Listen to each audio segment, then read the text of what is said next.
short term, the question is, what is the Fed going to do on September 17th? And today's ADP number, which you didn't mention yet, 54,000, lower than anticipated, is a suggestion that the Fed is going to be on track to cut rates because they've been concerned that low employment and any rising unemployment would be a sign the economy is slowing down that they'd want to get ahead of by cutting rates. ADP hasn't always been completely reliable, but the Fed, several Fed officials have said they're looking at that more closely these days because of the questions about the revisions to the prior NFP reports. So on a short-term basis, I would say that, and the fact that in the ISM services number, the employment numbers were still very weak. Longer term, it's the Lisa Cook situation that worries people, because if the judge, in her effort to try to stay on the Fed, says she can be fired, or if an appeals court says she can be fired, and Trump immediately moves to replace her, even though her case has not been adjudicated yet, then there's going to be some concern on Wall Street about politicization of the Fed. We got the latest filing from the government in the Cook case today. The judge could decide tonight, could decide tomorrow, and that'll be the next important step for the longer run. Is she working right now at the Federal Reserve, Mike? Do we know that? I know there was some confusion about this last week and even early this week.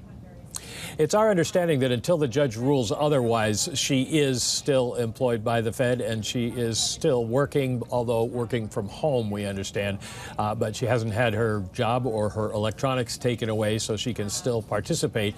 And if the judge lets her, she would be attending the September 17th meeting and voting it. If she doesn't attend it, can she still vote for policy that day?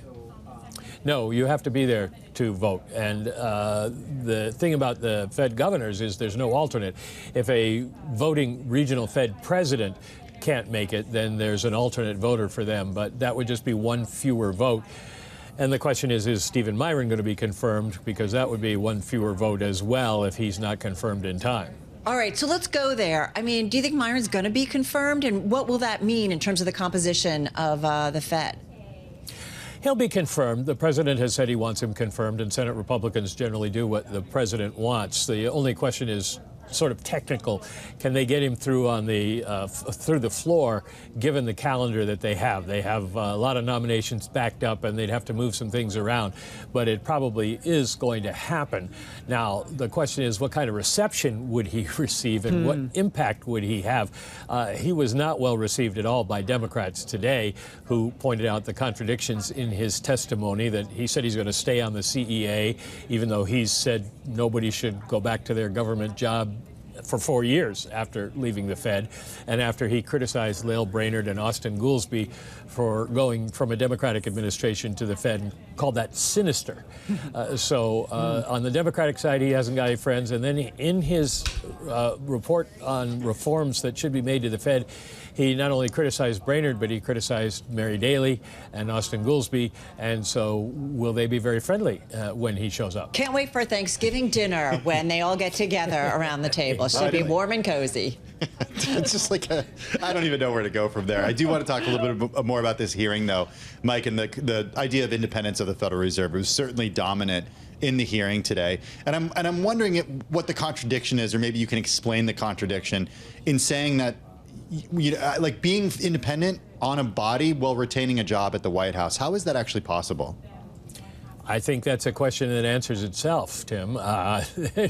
There's no real way to separate the two things. And I don't think anybody, even if he didn't say he was going to keep the job, was going to think that he would be an independent voice. As he noted, the president picked him because he has views that he likes, and while he will bring his own views and be independent in making his decisions, his views align with the president's. So he's going to be a reliable vote for a rate cut. It's really just that the idea that he would stay on, even in an unpaid role as an employee of Donald Trump while he's on the Fed, it's just kind of a blatant hypocrisy. But that's kind of the way Washington's been working lately. Mike, what did you make around the question and answer portion that focused on the former Federal Reserve Chair Arthur Burns and the idea of Fed independence and stagflation and presidential involvement during Arthur Burns' tenure, and the way that Miran handled that line of questioning? Well, they were obviously trying to trap him into admitting that because the Fed was influenced by Richard Nixon in 1972 and they kept rates too low for too long, that would happen again. And of course, after 72, we got the great inflation of the 1970s. Miran tried to tap dance around it. I wonder how much relevance it has anymore because a lot of the people who are on that Senate committee probably weren't born then and so don't remember it. So at this point, it's ancient history. It is a cautionary history that Fed officials are very aware of, but I'm not sure it scores a lot of political points.